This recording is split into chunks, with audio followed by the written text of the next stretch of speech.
may bagong hosts sa bagong season ng TV5 weekend show na TikToks. Walang iba kundi ang komedyanteng si Rufa May Quinto. Nasa frontline ng balitang yan, si News 5 entertainment correspondent Von Belinario. Bagong season, bagong kasama.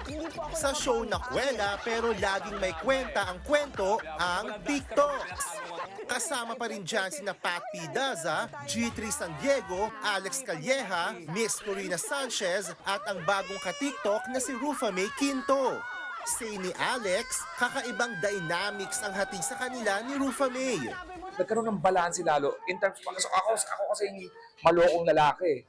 Lalaking point of view. Pero natuwa ko dahil may babaeng bumabasag din sa babaeng point of view. Kaya yung dynamics namin bumalanse.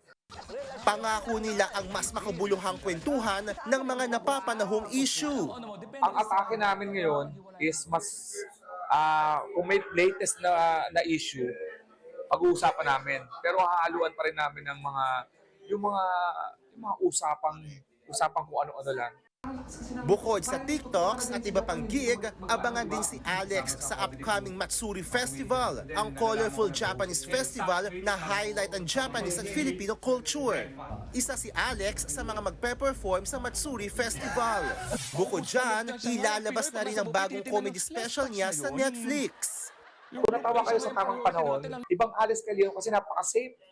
Gusto ko kasi timplahin, ayoko naman dito sa pangalawa, medyo kumawala ako. Abangan ang Matsuri Festival sa April sa Quirino Grandstand sa Manila. Napapanood naman ang TikToks sa One News, One PH at sa TV5.